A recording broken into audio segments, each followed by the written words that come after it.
Sidang jemaat yang dikasihi Tuhan, selamat pagi. Mari kita bersama-sama untuk mempersiapkan hati kita untuk masuk di dalam ibadah yang pertama ini yang akan segera dimulai dengan menaikkan sebuah lagu bersama malaikat di surga.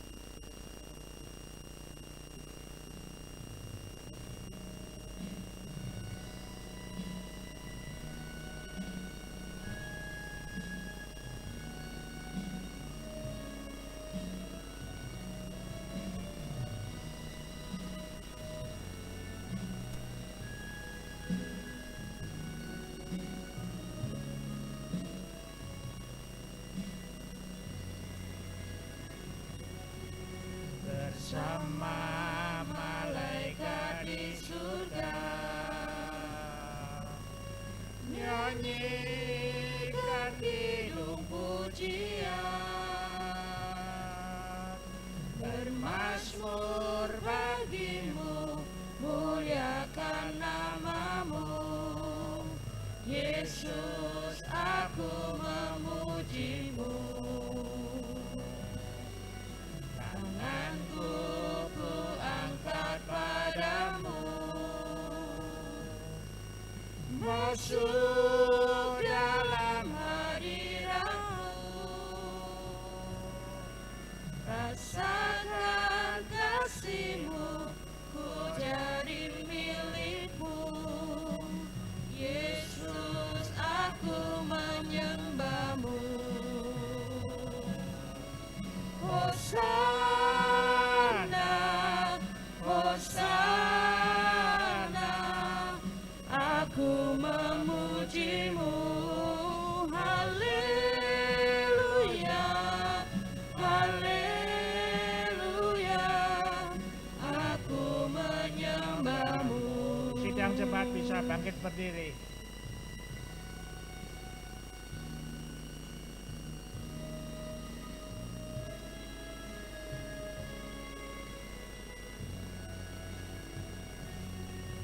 Bersama malaikat di surga, nyanyikan kidung pujian, bermazmur bagimu, muliakan namamu. Yesus, aku memujimu. Tanganmu ku angkat padamu, masuk dalam hadiratmu, rasakan kasihmu, ku jadi milikmu. Yesus, aku menyembahmu. Hosana, Hosana, aku memujimu. Haleluya,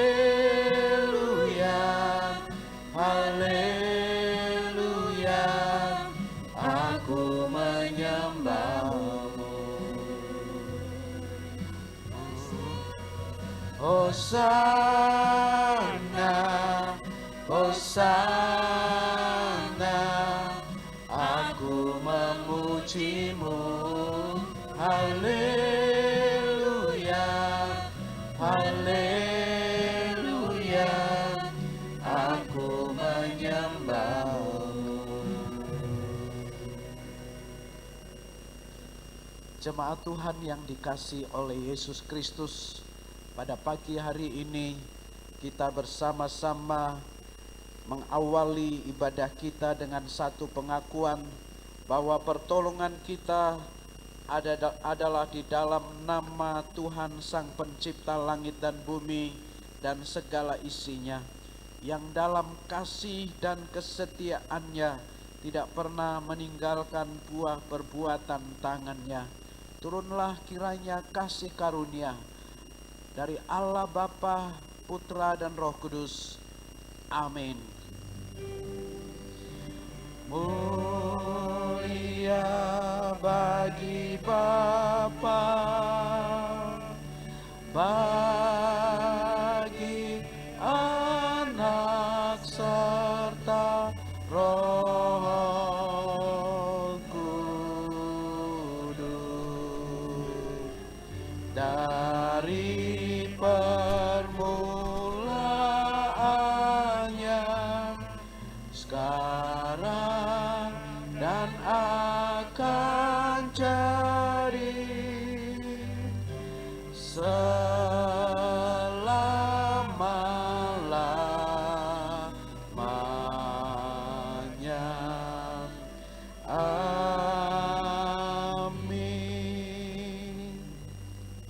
Demikian firman Tuhan. Pagi-pagi benar, waktu hari masih gelap, ia bangun dan pergi keluar.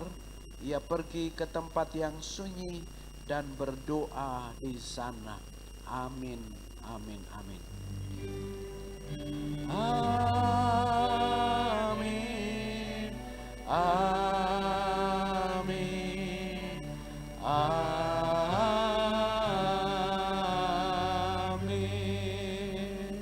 Jemaat Tuhan, silakan duduk kembali.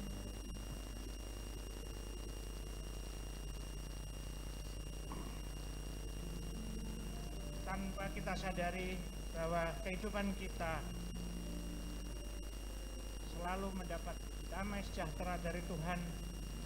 Tuhan yang memberikan berkat-berkat rohani, berkat-berkat jasmani, dan berkat-berkat yang lain yang tidak bisa kita hitung bersama-sama. Semakin kita hitung, kita akan menyadari akan kekuasaan, kebesaran Tuhan untuk kita sekalian. Mari kita naikkan sebuah pujian. Bila ku hitung-hitung segala berkat-Mu Tuhan.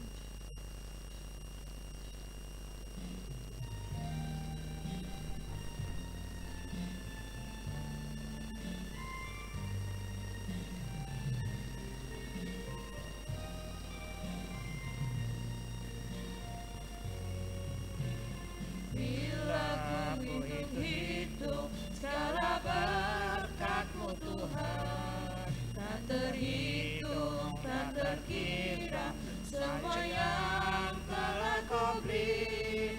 Ku naikkan syukurku, segala hormat dan puji. Ya Allah, Kau Bapa-Ku, pemelihara hidupku.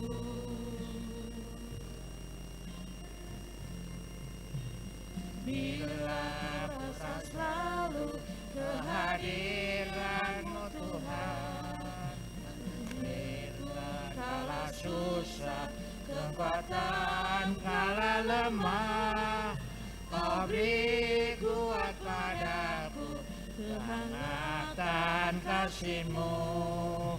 Hanya dapat ku kata, terima kasih Bapa-Ku. Dengan apa ku balas kebaikan-Mu Tuhan, serta segala kemurahan-Mu. Kini aku serahkan segenap hidupku, ku mau mengabdi padamu Tuhanku.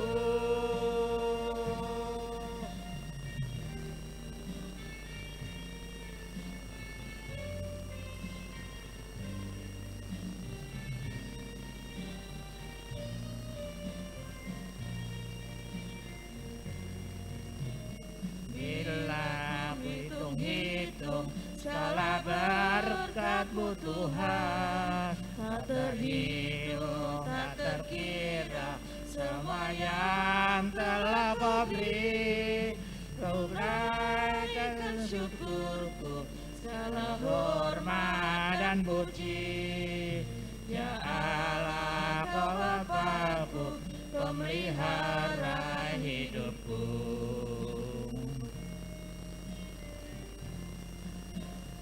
Bila rasa Kau Tuhan, penghiburan kala susah, kekuatan kala lemah. Kau beri kepadaku kehangatan kasih-Mu, hanya dapat ku katakan terima kasih Bapakku.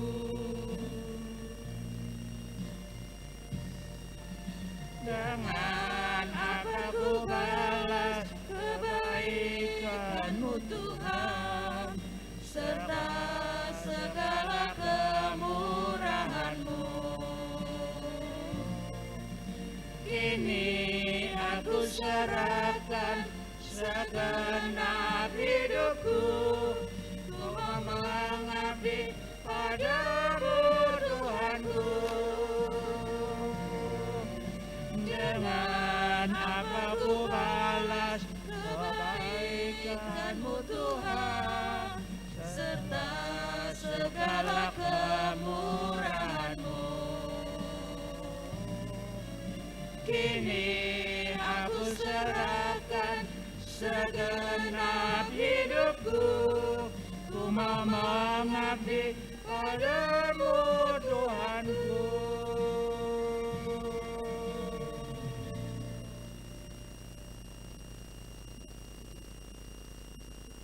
Kita akan bersama-sama mempersiapkan hati kita, pikiran kita untuk fokus mendengarkan firman Tuhan dan menaikkan sebuah pujian sebagaimana ada.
Nyanyikan dengan setengah suara.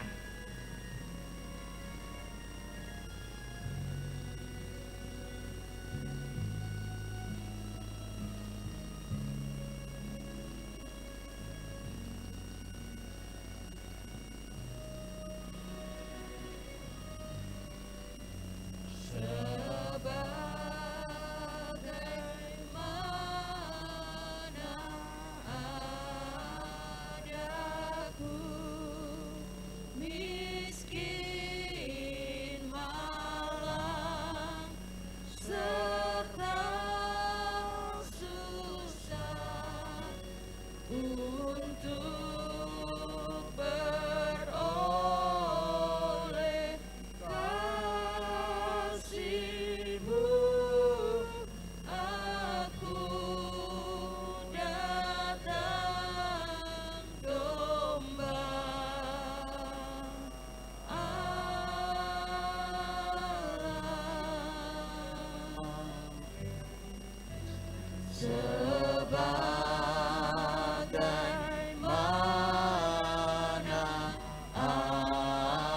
padaku, tundukkan aku ya Yesus, untuk menjadi milikmu. Aku datang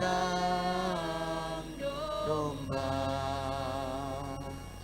Allah.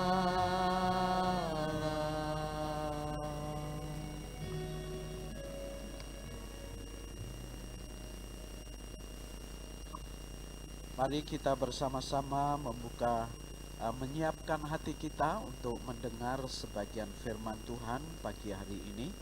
Mari kita berdoa, saya yang memimpin kita di dalam doa. Bapa, pagi ini kami sungguh bersyukur kepadamu atas waktu dan kesempatan di mana kami kembali berjumpa di dalam rumah Tuhan pagi hari ini. Kami boleh memuji Engkau, memuliakan nama-Mu yang kudus, meski masih berada di tengah-tengah protokol kesehatan yang ketat, karena COVID-19 masih menjadi ancaman bagi kami, bahkan bagi bangsa kami Indonesia, bahkan bagi bangsa-bangsa. Meskipun demikian, tidak mengurangi sukacita kami, tidak menghilangkan damai sejahtera kami dan semangat kami dan kerinduan kami untuk mencari hadirat dan wajah-Mu. Mari Allah Roh Kudus, saatnya kami mempersiapkan diri kami untuk menerima setiap benih firman Tuhan yang sebentar akan ditaburkan. Mari Engkau berbicara, sampaikan dan katakan isi hati-Mu Tuhan, apa yang menjadi kerinduan-Mu, apa yang menjadi harapan-Mu bagi kami semua. Itu tidak hanya berhenti di sini, tetapi nantinya dapat kami lakukan dalam hidup kami masing-masing pribadi ketika kami telah keluar dari rumah Tuhan, ketika kami selesai mendengarkan dan menerima benih firman-Mu. Biarlah Tuhan, kami menjadi pelaku-pelaku firman, beracara Allah Roh Kudus.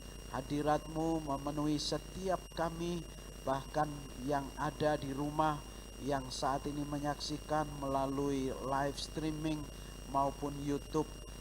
Lawatan Tuhan terjadi, kuasa-Mu bekerja atas hidup mereka, dan kami dipuaskan oleh firman-Mu. Pakai hamba-Mu yang penuh kekurangan dan keterbatasan, beri urapan sehingga melalui hamba-Mu Tuhan, kami dapat Tuhan pakai untuk menjadi berkat pada pagi hari ini. Nama Tuhan dimuliakan dan ditinggikan, dan kami semua diberkati. Segala campur tangan kuasa-kuasa kegelapan roh jahat yang mengganggu pekerjaan Tuhan yang sedang bekerja di tengah-tengah kami, kami tolak, kami patahkan semua dalam nama Tuhan Yesus. Demikian juga Tuhan, jaringan internet yang juga dipakai untuk menyaksikan acara ini pagi ini, khususnya bagi saudara-saudara yang menyaksikan di rumah, semuanya dapat berjalan lancar, tidak ada satupun yang menjadi kendala, tak ada yang mengganggu, sehingga kami bisa melewati ibadah pertama ini dengan sempurna. Dalam nama Tuhan Yesus, kami siap mendengar firman-Mu. Haleluya, amin. Silakan duduk kembali, saudara yang dikasih dalam Tuhan. Nah, Bapak, Ibu, dan saudara-saudara yang dikasihi oleh Tuhan Yesus Kristus, saya bersuka cita sekali karena pada pagi hari ini bisa berjumpa dengan jemaat Tuhan yang tidak saja datang ke gereja, terlebih juga buat saudara-saudara yang pagi hari ini juga sedang ikut ibadah namun melalui live streaming atau Facebook maupun YouTube.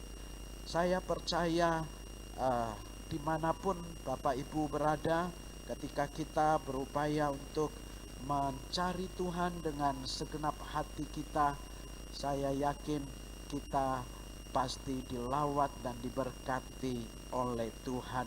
Nah, Bapak Ibu yang dikasih dalam Tuhan, saya mengajak Bapak Ibu sekalian membuka Alkitab di dalam Lukas pasal yang ke-18 ayat 1 saja, saudara. Lukas pasal 18 ayat 1 yang berkata demikian.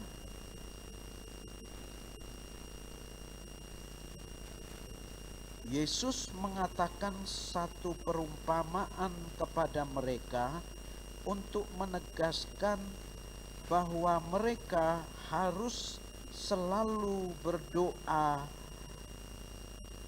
dengan tidak jemu-jemu. Mereka harus selalu berdoa dengan tidak jemu-jemu. Nah, Bapak Ibu yang dikasih dalam Tuhan Yesus Kristus, tema firman yang menjadi sharing yang mau saya bagikan kepada Ibu, Bapak, Saudara sekalian pagi hari ini adalah Sang Pendoa. Nah, Saudara, kita tahu bahwa selama Yesus ada di dunia ini, Dia adalah seorang pendoa, Saudara. Minggu kemarin saya sudah jelaskan bahwa kita percaya bahwa ketika Yesus berada di dunia ini, Dia datang ke dunia sebagai manusia biasa. Dia adalah manusia sejati, manusia biasa seperti saya dan saudara.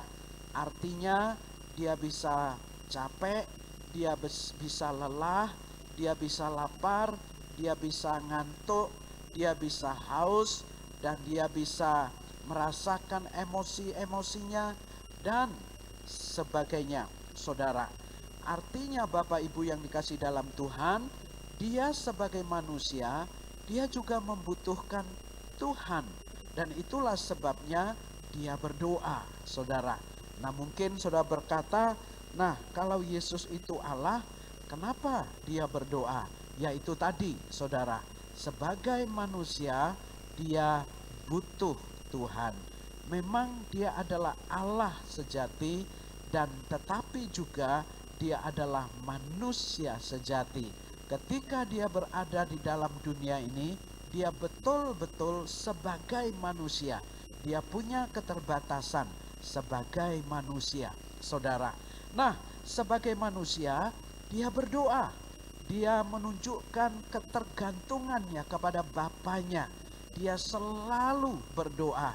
Seperti ayat yang tadi saya baca di dalam Markus pasal 1 ayat 35, dia bangun pagi-pagi lalu kemudian keluar mencari tempat yang sunyi, menyendiri di sana, lalu ia berdoa di sana. Nah, kemudian di dalam pasal yang ke-18 ayat 1 dalam Injil Lukas, kita melihat bahwa Yesus memberi sebuah perumpamaan tentang seorang perempuan yang mencoba memperjuangkan haknya, saudara, terus menerus. Nah, kenapa Yesus memberi gambaran itu? Sebagai apa? Sebagai pengajaran supaya murid-muridnya harus selalu berdoa dengan tidak jemu-jemu, saudara. Ada beberapa kata yang menarik di sini. Yang pertama itu adalah kata harus, saudara. Harus itu artinya sesuatu yang mau tidak mau harus dilakukan, saudara. Jadi kata harus ini mungkin dalam istilah atau bahasa kita sehari-hari, pokoknya, saudara. Kalau pokoknya itu sudah nggak ada pilihan, Bapak Ibu. Saya nggak punya pilihan ke kanan atau ke kiri. Pokoknya ini, saudara, harus, Bapak Ibu yang dikasih Tuhan. Nah, harus apa, saudara? Yaitu berdoa dengan tidak jemu-jemu. Artinya terus menerus Dalam beberapa waktu saya sering berkata bahwa doa itu nafas rohani. Kalau nafas itu artinya sesuatu yang terus menerus. Kalau kita berhenti bernafas, maka kita, tubuh ini akan mati. Nah, hal yang sama juga terjadi kalau manusia rohani kita berhenti. Kalau kita berhenti berdoa, maka manusia rohani kita mati, berhenti hidup, saudara yang dikasih dalam Tuhan. Oleh karena itu harus terus menerus berdoa, saudara. Jadi di sini dikatakan harus, itu kata yang pertama. Yang kedua adalah selalu, saudara yang dikasih dalam Tuhan. Jadi ada harus, ada kata selalu. Selalu itu artinya nggak ada berhentinya, saudara. Selalu, Bapak Ibu. Selalu itu beda dengan sering, saudara. Kalau sering itu ada jeda waktu, tetapi kalau selalu itu adalah terus menerus, Bapak Ibu yang kesam Tuhan. Lalu kata yang lainnya adalah harus selalu berdoa dengan tidak jemu-jemu, saudara. Jadi berdoa dengan tidak jemu-jemu.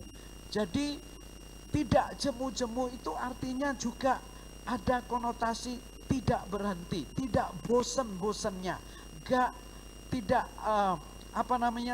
ada jedanya, terus menerus. Ini penekanan yang luar biasa. Ada 3 kata yang penting. Yang pertama harus, yang kedua selalu, dan yang ketiga tidak jemu-jemu, saudara. Nah, begitu pentingnya doa itu, Bapak Ibu, sehingga ketika Yesus ada di dunia ini, dia tidak pernah mengajar murid-muridnya bagaimana cara berkhotbah dengan baik. Yesus tidak pernah mengajar murid-muridnya bagaimana menyanyi dengan benar. Yesus tidak pernah mengajar murid-muridnya bagaimana caranya menjalani organisasi gereja dengan baik, saudara. Meskipun semua itu baik dan penting, Bapak Ibu, akan tetapi saudara yang dikasih dalam Tuhan, sebelum Yesus naik ke sorga, Yesus mengajarkan satu hal kepada murid-muridnya, yaitu berdoa, saudara. Yesus mengajar satu hal kepada pengikut-pengikutnya, berdoa. Itu yang kita kenal dengan doa Bapa kami. Di dalam Matius pasal yang ke-6 ayat 9-14. Biasanya kita selalu membaca doa itu dalam bagian liturgi kita, saudara. Mengapa Yesus mengajar berdoa kepada murid-muridnya, saudara? Kepada saya dan saudara, kepada pengikut-pengikutnya, karena doa saja yang dapat kita lakukan dalam kondisi dan situasi apapun juga, saudara. Semarang lagi banjir, saudara yang dikasih dalam Tuhan. Saya WA kepada kurang lebih 200 hampir 300 anggota Muria berdoa. Mari kita doakan, Semarang lagi darurat banjir, saudara. Saya kirimkan WA kepada mereka, Semarang lagi darurat banjir. Artinya dalam keadaan apapun kita hanya bisa melakukan satu hal, berdoa. Saya melihat ada orang terjepit dengan reruntuhan bangunan ketika gempa di Sulawesi Barat beberapa waktu yang lalu. Dia hanya bisa berdoa, dia nggak bisa lakukan yang lain, hanya berdoa saja, saudara. Dia kejepit, dia nggak bisa melepaskan dirinya dari reruntuhan. Dia cuman kelihatan wajahnya. Dia cuman bisa berdoa saja, saudara dikasih dalam Tuhan, sambil menanti orang-orang datang untuk menyelamatkan dia. Hal yang sama juga terjadi dalam kehidupan saya dan saudara. Di tengah-tengah COVID-19 yang begitu mencekam, yang membuat orang banyak depresi, yang membuat banyak orang mengalami intimidasi, mengalami tekanan. Ketika masalah ekonomi mereka berdampak begitu dahsyat dengan adanya COVID-19. Pekerjaan berdampak, ekonomi berdampak, keuangan berdampak. Kita mau berbuat sesuatu, tetapi ada prokes yang begitu ketat yang tidak boleh kita abaikan. Kita nggak bisa berbuat apa-apa. Kita hanya bisa berdoa, Bapak Ibu yang dikasih dalam Tuhan.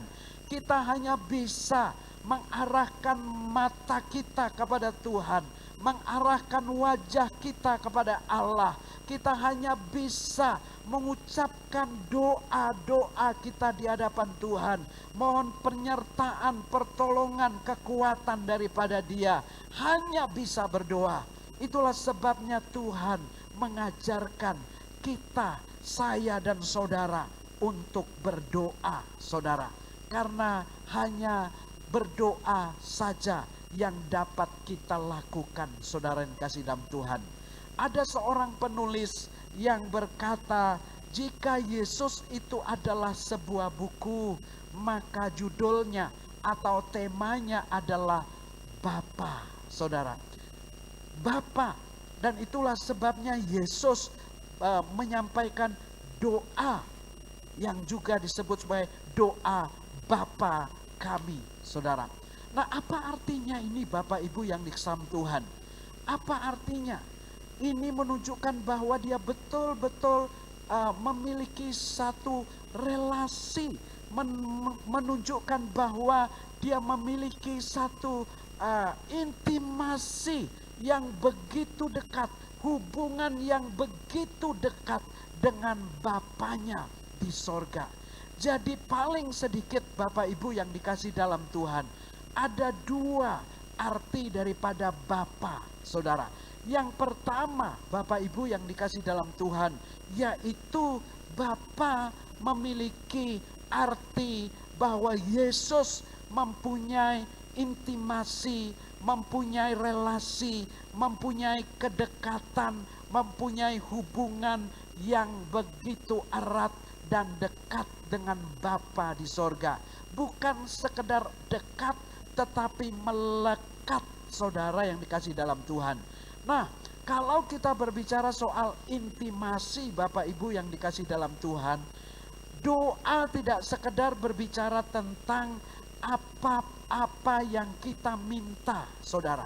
Doa enggak sekedar berbicara tentang apa yang saya inginkan, apa yang saya harapkan, saudara. Tetapi doa itu sebuah relasi, Bapak Ibu. Doa itu sebuah intimasi. Doa itu sebuah hubungan yang melekat, saudara. Nah, itulah sebabnya ketika Yesus mengajarkan murid-muridnya berdoa, ia memulainya dengan kata Bapa. Itu berbicara tentang intimasi. Coba saudara bayangkan, Allah pencipta langit dan bumi ini, Allah yang telah meletakkan dasar bumi ini dengan tangannya, Allah yang telah mengkreasi bumi dan segala isinya, yang berkuasa atas segala alam semesta, yang berkuasa atas segala keadaan apapun termasuk COVID-19, saudara. Dia Allah yang telah menyatakan dirinya sebagai Bapa kita. Dia Allah yang tidak mau jauh dari kita, tetapi dia ada Allah yang ingin supaya kita dekat dengannya. Dia adalah Allah yang ingin kita mengalami akan kedekatannya. Dia Allah yang ingin saya dan saudara membangun relasi hubungan yang semakin dalam dengan Dia. Dia Allah yang mau dekat dengan saudara. Dia bukan Allah yang transenden, yang jauh di sana, tetapi dia Allah yang ingin rindu dekat dengan saudara, menjalin relasi, hubungan dan intimasi dengan kita, saudaraku yang kasih dalam Tuhan. Jadi kata Bapa itu berbicara tentang intimasi, kedekatan, saudara. Nah, ada dua hal yang membuat intimasi kita makin kuat, makin mendalam dengan Tuhan, saudara. Yang pertama itu adalah time atau waktu, saudara. Nah, saudara, banyak orang yang berapa banyak waktu yang kita berikan untuk Tuhan dalam hidup kita sepanjang hari. Berapa banyak waktu yang kau berikan bagi Dia. Mungkin kau berkata, Pak Pendeta, dalam situasi dan kondisi kayak begini, aku sibuk mencari pekerjaan dan bekerja. Boro-boro Pak, saya punya waktu untuk Tuhan. Untuk diri saya sendiri pun saya tidak punya. Untuk keluarga pun saya tidak punya. Untuk pekerjaan pun rasanya hampir tidak punya. Saudara, ini penting sekali bagi saya dan saudara. Tuhan ingin kita punya waktu bagi Dia. Saya baca kisah tentang tokoh-tokoh hebat di muka bumi ini. Ada yang namanya Billy Graham, pendeta semiliar umat, dijuluki seperti itu, saudara. Ada yang seperti Paul Jung Cho, yang memiliki gereja terbesar di dunia ini. Ada Reinhard Bonnke, penginjil Afrika yang disebut sebagai nabinya orang Afrika. Ada Benny Hinn yang disebut sebagai pendeta kesembuhan ilahi. Saya menemukan Bapak Ibu yang dikasihi dalam Tuhan, yang membedakan mereka dengan kebanyakan rata-rata orang adalah waktu yang mereka berikan bagi Allah. Itu yang membedakan. Kenapa mereka menjadi orang-orang yang luar biasa, orang-orang yang Tuhan pakai sedemikian dahsyat, orang-orang yang memiliki pengaruh yang begitu besar, bukan saja secara sosial tetapi juga secara politik, apalagi secara keagamaan, saudara. Yang membedakan mereka dari kebanyakan orang rata-rata adalah mereka memiliki waktu yang begitu banyak yang mereka berikan kepada Tuhan. Dan sementara kita berkata, aku orang percaya, aku mengasihi Tuhan, aku melayani Tuhan, tetapi kita nggak punya waktu untuk Tuhan. Bagaimana mungkin kita bisa punya intimasi dengan Allah, punya kelekatan dengan Tuhan? Bagaimana mungkin kita berkata, aku mengasihi Engkau Tuhan, tetapi kita nggak punya waktu untuk Tuhan? Saudara nggak akan bisa mengenal orang yang engkau kasih, yang engkau cinta, jika engkau nggak pernah hidup bersama dengan Dia. Saudara nggak akan bakal mengenal orang-orang yang engkau rindukan bersama denganmu, kecuali engkau hidup bersama dengan Dia. Hal yang sama juga terjadi dengan Allah. Hal yang sama juga terjadi dengan Tuhan kita Yesus. Saudara nggak bakal mengenalnya jika saudara nggak punya waktu dengan Dia. Mungkin engkau datang setiap minggu ke gereja, mungkin engkau setiap minggu dengar firman Tuhan, tetapi engkau tidak akan pernah mengenalnya jika engkau tidak punya waktu bersama dengan Dia. Nah, oleh karena itu Bapak Ibu yang dikasihi dalam Tuhan, intimasi itu harus terjadi pada saat kita punya waktu dengan Dia. Yang Tuhan mau itu kan adalah kita, bukan sekedar kita mengenal Dia dengan pengetahuan yang kita miliki, tetapi Dia ingin waktu kita. Dia ingin punya relasi dengan saya dan saudara. Dia ingin saudara mengenalnya dengan baik dan makin mendalam. Saudara yang dikasihi dalam Tuhan, sebagai orang percaya, seberapa banyak waktu yang kita berikan bagi Allah? Sebagai aktivis gereja, berapa banyak waktu yang kau berikan bagi Tuhan? Sebagai pelayan gereja, berapa banyak yang kau berikan bagi Tuhan? Saudara, ada dua hal, saudara yang kasih dalam Tuhan.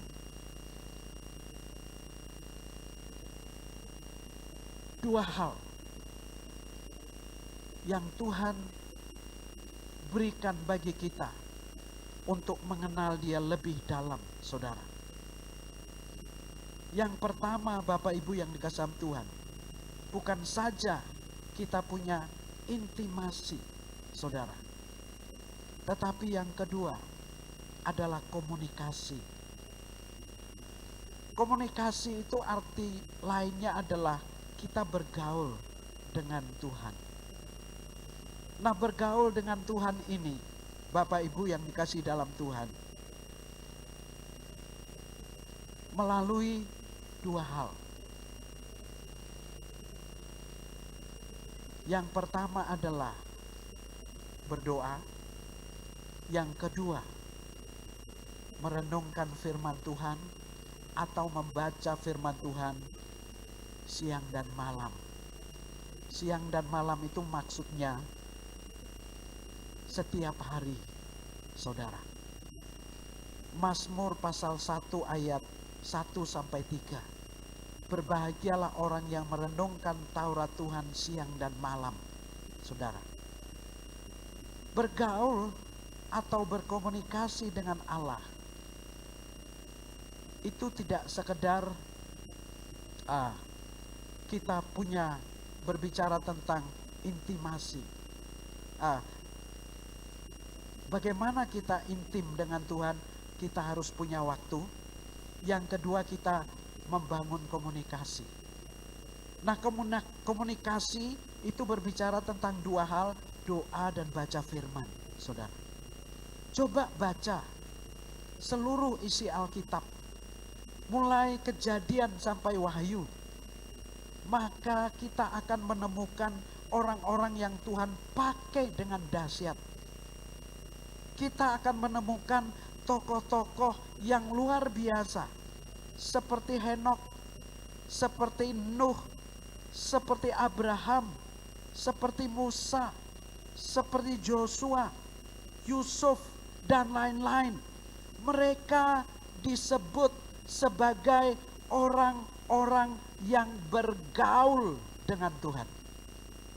Saudara, orang-orang ini disebut bergaul dengan Allah. Bergaul dengan Tuhan. Berkomunikasi dengan Tuhan. Nah, pertanyaannya, bagaimana kita bergaul dengan Allah, berkomunikasi dengan Allah? Bergaul dengan Tuhan itu dua arah. Itu berbicara, saya berbicara kepada Tuhan dan saya dengar Tuhan. Bagaimana caranya? Yaitu tadi dua hal, membaca firman dan berdoa. Tuhan Yesus baca firman enggak ketika dia di dunia ini? Ya, dia baca Alkitab. Alkitab Perjanjian Lama sudah ada ketika Yesus di dunia ini. Dan itulah sebabnya setiap kali Yesus berbicara kepada orang-orang Farisi dan para pengikutnya, Yesus selalu berkata, ada tertulis. Tidakkah kamu membaca di dalam kitab para nabi? Kalau saudara baca di dalam Matius pasal 4 ketika iblis mencobai dia, jika engkau Tuhan anak Allah, obahlah batu itu menjadi roti. Yesus menjawab, tidakkah engkau membaca?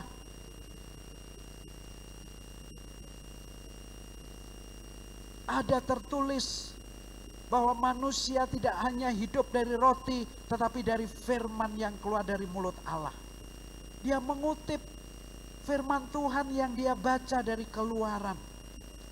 Dan oleh karena itu, Bapak Ibu yang kasih Tuhan, jangan henti program baca Alkitabmu.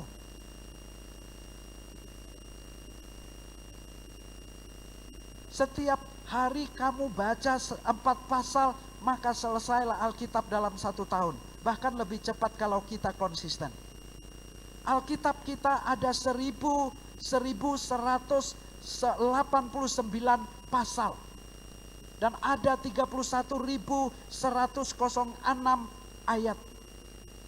Setiap hari kalau kita konsisten baca Alkitab 4 pasal lebih cepat daripada 1 tahun selesai.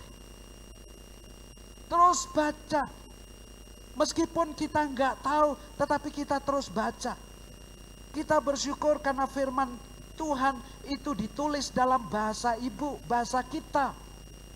Kita bisa mengenal Tuhan karena kita bisa menyapa Dia dengan bahasa kita dan Dia menyapa kita dengan bahasa kita.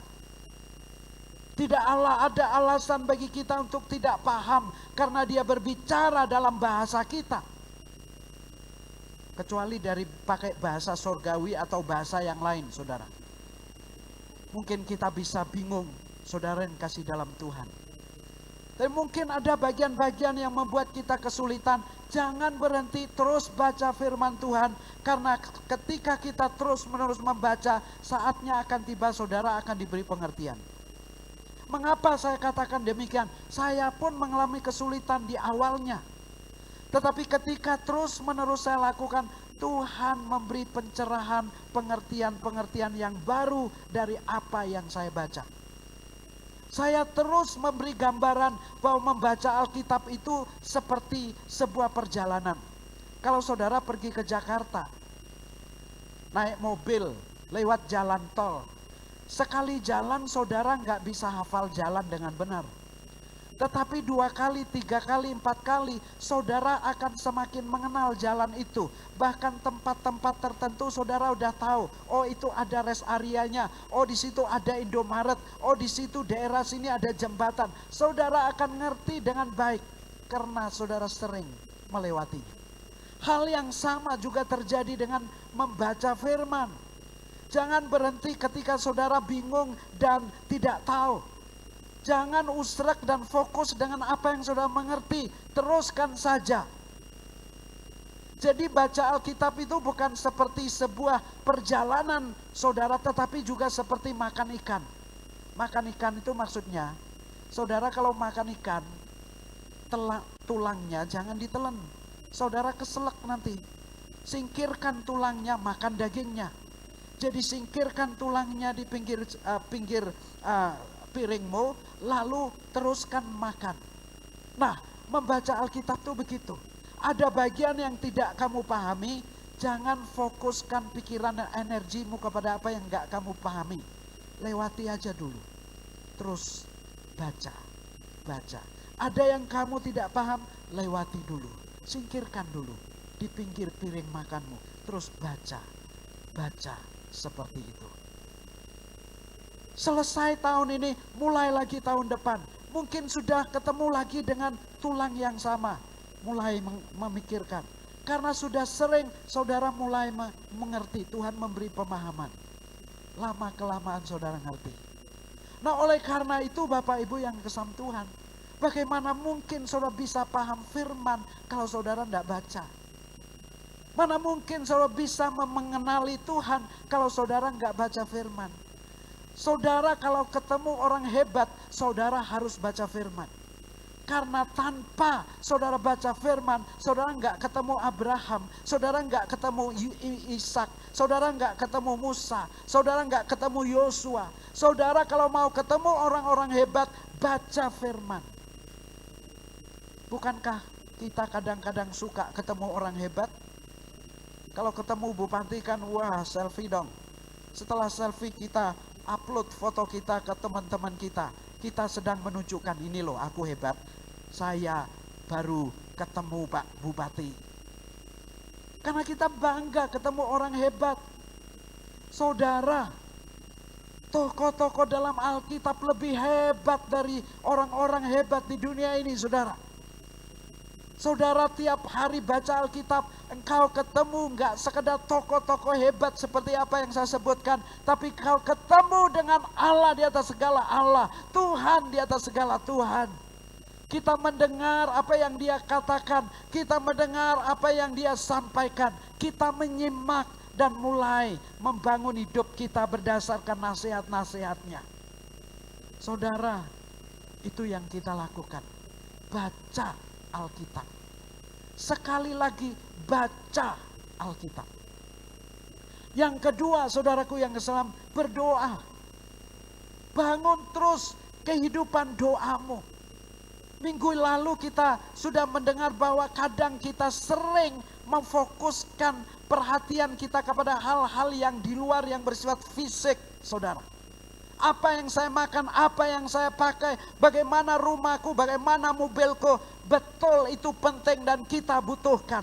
Tapi karena kita terlalu fokus dengan hal-hal yang kemudian yang bersifat fisik, yang bersifat kelihatan, saudara, akhirnya saudara, roh kita mati. Ketika kita kehilangan apa-apa yang kita punya, hati kita juga ikut hancur. Hati kita mengalami depresi dan stres. Oleh karena apa? Manusia roh kita nggak dibangun. Tapi kalau manusia roh kita dibangun saudara, banjir terjadi di mana-mana, kita tetap tenang. Karena manusia rohani kita dibangun. Meskipun mobil kita mungkin rusak karena banjir, kita juga tetap tenang. Uang itu barang yang rusak, suatu saat juga akan rusak. Apalagi kalau punya uang banyak ya, tak tuku meneh, beli yang baru lagi, saudara. Tenang, damai. Kalau hati ini dipenuhi dengan sukacita dan damai, Bapak Ibu, dunia sana penuh dengan penuh dengan kegoncangan dan berbagai macam persoalan. Hati kita tetap damai. Tetapi kalau kita tidak punya damai, sedamai apapun di luar sana, kita juga tetap tidak damai. Jadi doa itu bukan saja tempat di mana kita bersekutu dengan Allah, membangun relasi kita dengan Tuhan. Tetapi kita dibangun manusia roh kita.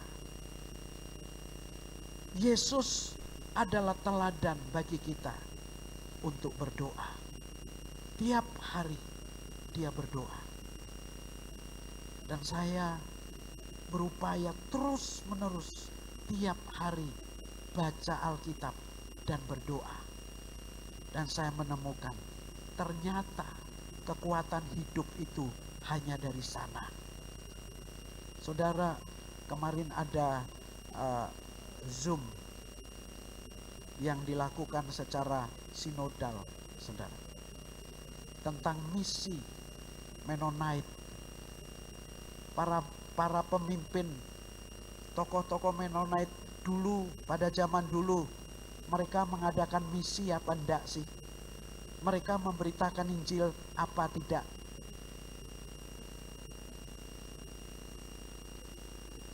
Tema itu sengaja diangkat karena dirasakan kita saat ini kurang sekali acara atau kegiatan misi.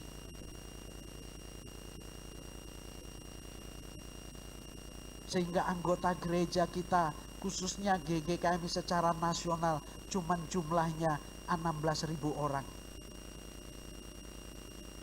Seluruh Indonesia. Selama 100 tahun cuman 16.000 orang. Yang aktif ke gereja cuman 8.000 orang. Itu riset loh. Riset itu artinya ilmiah. Jadi enggak cuman diduga-duga, dirasa-rasakan. Ada datanya, saudara. Sementara di Jawa Tengah ini ada gereja, saudara, cuman 18 tahun sudah punya 30.000 jiwa. Pertanyaannya di mana yang salah? Yang salah yang maju itu atau yang tidak berkembang? Yang berpenyakit yang maju itu atau yang tidak berkembang? Gereja kalau nggak berkembang pasti ada penyakitnya, saudara. Jadi kayak anak juga. Kalau baby nggak pernah bertumbuh-tumbuh, mesti ada penyakitnya. Hanya ada dua yang menghalangi perkembangan, pertumbuhan seseorang. Yang pertama kematian, yang kedua sakit penyakit. Nah, gereja juga begitu. Lalu kita mulai mengevaluasi gereja internal. Ada yang tanya, Pak, rasa-rasanya kok apa yang terjadi di masa lalu tidak sebanding lurus dengan kenyataan GGKMI hari ini. Apa yang kita harus lakukan? Nah, saya senang dengan jawaban Ketua Sinode. Gak ada yang lain kecuali berdoa, berdoa. Dan ternyata dia ngomong gitu itu atas dasar khotbah boksu dari Demak hari Senin di dalam Zoom GKMI Muria Berdoa. Ora et labora. Banyak orang meremehkan doa. Berdoa dan bekerja. Tidak boleh dibalik bekerja lalu berdoa. Tidak bisa. Karena terlalu banyak kita mengandalkan otak kita, nalar kita, sehingga kita menganggap doa nggak penting. Saudara. Tetapi ketika masalah kita tidak dapat kita atasi, kita dihadapkan pintu yang tertutup, jalan yang tertutup, kita mulai cari Tuhan dan berdoa. Sudah kaset. Dari awal mestinya kita berdoa dulu, kita bekerja, lalu kita bekerja. Kenapa harus et labora? Kenapa harus berdoa dan bekerja? Karena kalau kita berdoa lebih dahulu, maka Tuhan yang bekerja. Nah, kalau Tuhan yang bekerja, kita bisa melakukan perkara-perkara yang melampaui akal kita, melampaui kekuatan kita. Tetapi kalau kita mengabaikan doa, kita hanya bekerja, maka kita hanya bisa melakukan sebatas kemampuan dan kekuatan kita. Tidak lebih.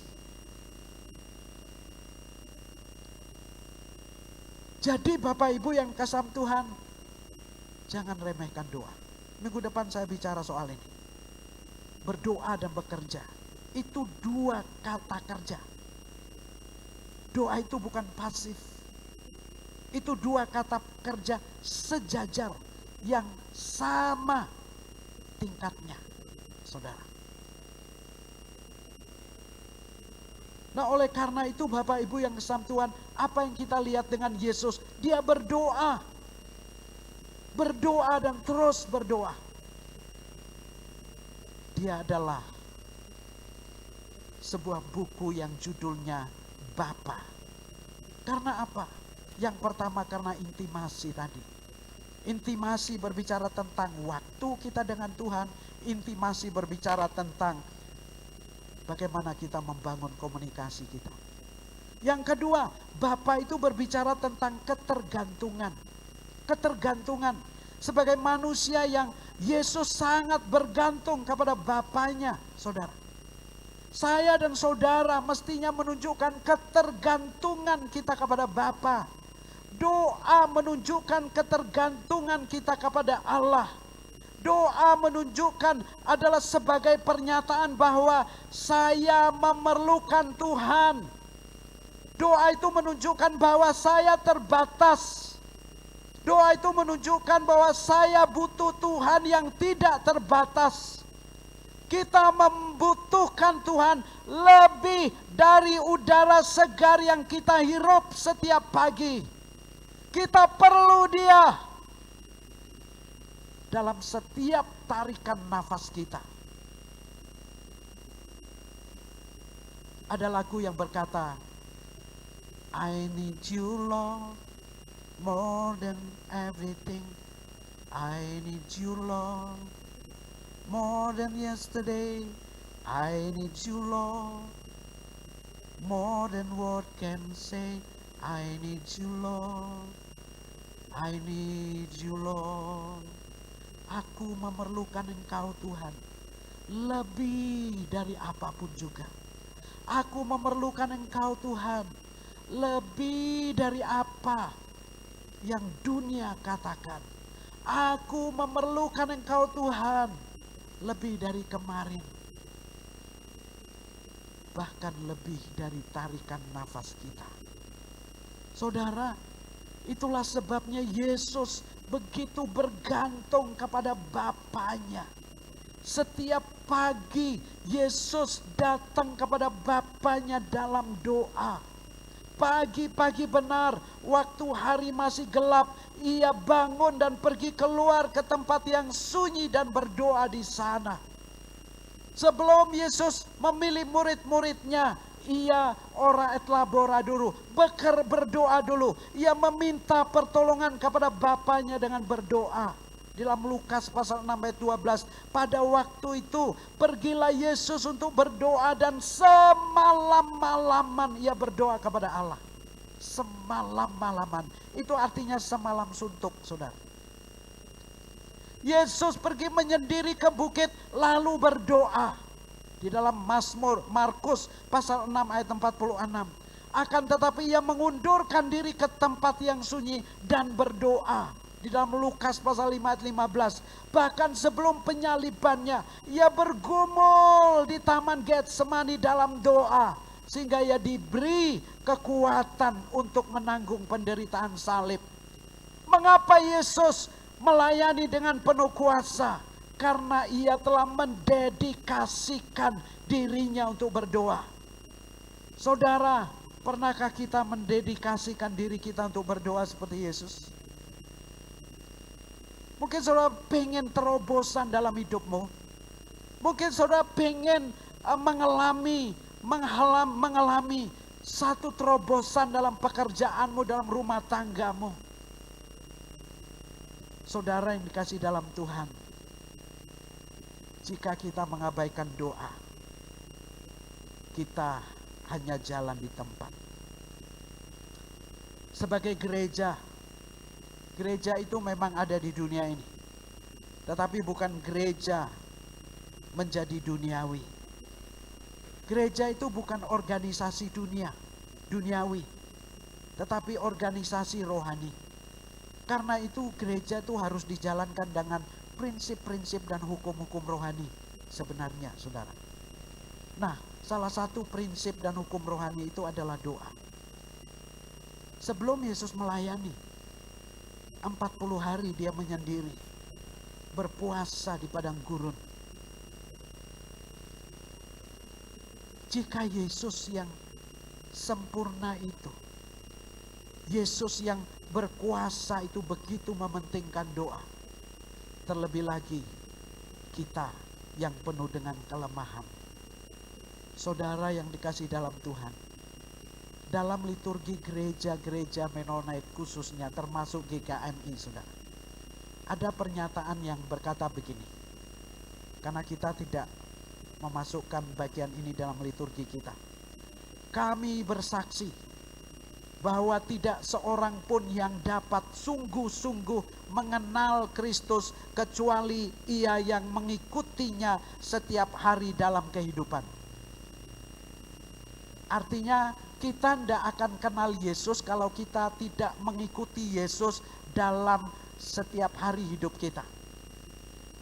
Nah, kalau kita sungguh-sungguh membaca dan memahami komitmen pemuritan itu, seharusnya kita pun menjadi seorang pendoa. Karena Yesus berdoa. Kita nggak akan bakal mengenal dia kalau kita tidak mengikuti dia dalam setiap hidup kita, setiap hari. Saudara, orang Kristen kayak apa kita? Apakah kita cuman orang Kristen penggembira? Orang Kristen yang berdiri dari jauh melihat Yesus? Atau kita orang Kristen yang mau dekat dengan dia? Tidak ada cara lain selain membangun intimasi lewat firman dan doa, membangun komunikasi, dan kita terus bergantung dengan dia sebagai wujud bahwa kita butuh dia sebagai Tuhan dan kita sebagai anak-anaknya. Tetaplah berdoa di tengah-tengah situasi apapun juga. Tetaplah berdoa. Dunia boleh merampas apapun yang kau miliki, tetapi satu hal yang tidak dapat dunia rampas dari kita, yaitu relasimu dengan Tuhan melalui doa. Mari kita berdoa. Tuhan, kami bersyukur untuk kebenaran firman-Mu pagi hari ini, yang kami boleh dengar, yang berbicara tentang Sang Pendoa. Kami nggak perlu meneladani dunia ini, karena ada satu pribadi yang telah menjadi teladan yang begitu sempurna untuk kami sebagai pendoa, yaitu Yesus. Bersyukur untuk kasih karunia-Mu yang dahsyat. Beri kami kekuatan, kemampuan untuk menjadi anak-anak-Mu yang pendoa. Jangan biarkan kami jadi penggembira saja, sehingga kami tidak pernah mengalami kuasa, berkat, lawatan Tuhan dalam hidup kami. Kami meremehkan Tuhan. Kami mungkin datang ke gereja, kami mungkin disebut orang Kristen, tapi kami nggak pernah membangun relasi kami dengan Engkau lewat doa dan firman. Firman-Mu hari ini mengingatkan kami kembali, karena nggak ada kekuatan lain yang kami miliki selain kami hidup dengan Engkau setiap hari. Berkati segenap jemaat-Mu yang saat ini menyaksikan di rumah, dimanapun, lawati hidup mereka. Meskipun mereka mungkin tidak bisa datang ke gereja karena faktor tertentu, kami percaya kami tetap tidak jauh dari relasi kami dengan Allah. Kami terus membangun relasi kami dengan Engkau. Berkati segenap jemaat-Mu, berkati pekerjaan mereka, berkati kehidupan ekonomi mereka, berkati kesehatan mereka, pulihkan keadaan dan kondisi mereka di tengah situasi apapun juga Tuhan. Kami percaya doa saja yang memampukan kami untuk tetap kuat dekat dengan Tuhan. Indonesia masih dalam keadaan yang belum dapat keluar dari situasi pergumulan COVID-19. Tapi kami percaya Engkau melepaskan Indonesia dari semua tekanan itu. Kami percaya satu hari kami akan kembali berjumpa dengan keluarga saudara kami yang lain face to face di tempat ini. Karena Tuhan telah mengangkat COVID-19 dari bangsa kami, dari dunia ini. Suasana akan menjadi normal kembali. Suasana kehidupan akan kami rayakan kembali. Kami kembali nikmati kebebasan, menikmati kemerdekaan yang baru, dan semakin dekat dengan Engkau. Berkati persembahan yang sebentar kami berikan. Kuduskan agar semua Tuhan pakai bagi kemuliaan nama-Mu. Terima kasih Bapa. Ini doa kami. Saya mengundang jemaat Tuhan untuk bangkit berdiri. Saudara yang dikasih dalam Tuhan, pulanglah dalam damai sejahtera dan terimalah berkat dari Tuhan. Tuhan memberkati engkau dan melindungi engkau. Tuhan menyinari engkau dengan wajah-Nya dan memberi engkau kasih karunia. Tuhan menghadapkan wajah-Nya kepadamu dan memberi engkau damai sejahtera, perlindungan yang sempurna dari segala ancaman mara bahaya, pencobaan dan segala yang jahat. Mulai hari ini sampai Maranatha, dalam nama Yesus. Amin.